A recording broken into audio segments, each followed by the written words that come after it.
Rewmi 24 TV. dal leen ak jàmm mbokk yi ziar nañ leen di leen jaajëfal yéen ñi nga xam ne yéenay safoo seen chaîne bi di Rewmi 24 TV. ginnaaw ba nga xamee ne yëkkati na ay kàddu di wax yi di Pape Djibril Fall sa Mbàkke gi nga nekke danga koo war a bàyyi te nga sol ay jiin te bàyyi yére yu olof yi ngay sol. bi yëkkati yooyee la kàddu Thioro Mandela di journaliste nekk foofee ca Walfadjri TV. lu doy war nag moom moo ci xew ginnaaw bi nga xamee ne Thioro moomu daal dinay classe kii di Pape Djibril Fall.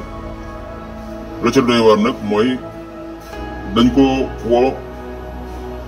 di ko def ay menace de mort lañu def ki nga xam ne moom mooy Thioro Mandela. waaye Thioro ku ne xam na ne Mandela biñ ko tuddee moom doon na ko ndax kii di Thioro ñi nga xam ne ñoo ko doon woo teg ay menaces ci ndoddam wax jamu leen wax moom kenn mënu koo dugal ci plateforme nit yi di ko dégg. wax ja moom ñaaw na lool daggi saaga ndey yu ñaaw saaga ya moom foo ko takku rek weesu na ko mënoo si koo dugal muy dugg ci nopp. amul nu saaga yi ñaawewul waaye la ñu wax Thioro Mandela moomu ba mu réagir noonu loolu mooy wax ci boo du dégg tël rek na damm na boo déggee wax da ngay xool la ca ginnaaw wax lan moo ko waral ndax fii Sénégal moom saaga du fi dara te xamuñu ne kiy dóor moo man kuy saaga. loolu la ñu nemmeeku jamono yi ci langue politique gi dàggasante saaga ndey xiiroo ŋaayoo loolu moom la ñu nemmeeku ay nit yi woo ay nit di enregistré ndax la muy wax dina leen arrangé bu leen arrangé ñu bàyyi mu sedd bu leen arrangé wul ñu publier ko ci réseaux sociaux yi ngir mën a yàq deram loolu la ñuy nemmeeku ci diwaanu Sénégal. waaye Thioro Mandela lu ñu xam ci moom mooy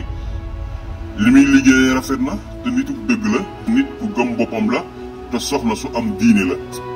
la ka merloo nag ba muy dagg saaga ndey yooyu yëpp moo di dañ koo menace de mort te xam nga ne Thioro ku ko xool li muy def ci plateau yi boo ne koo jàkk rek da ngay xam ne kii laa lim la du ragal loola tax mu réagir noonu waaye jël na saaga yu ñaaw daal teg ko ci ndoddum kii du Pape Djibril Fall ak nga xam ne ñoo ko doon woo di ko def menace de mort yooyu daggal na leen saaga nday dagg saaga yoo xam ne daal ku ko dégg dina la jaaxal waaye tamit mun na la bañ a jaaxal boo xamee doomu aadama ci nga xam ne nit boo bëggee jël àq ak yelleefam rek wala boo ko bëggee jaay doole wala boo ko bëggee teg na ko si dul noonu rek mu réagir rek jàppal ne loolee lu mën a nekk. moom la ñu nemmeeku ci kii di Thioro Mandela saaga yooyu nga xam ne yëkkati na ko daal di koy saaga ñi nga xam ne ñoo ko doon woo téléphone ne wuyaayee dañ koy menace de mort xanaa xamuñu ne Thioro la ñuy waxal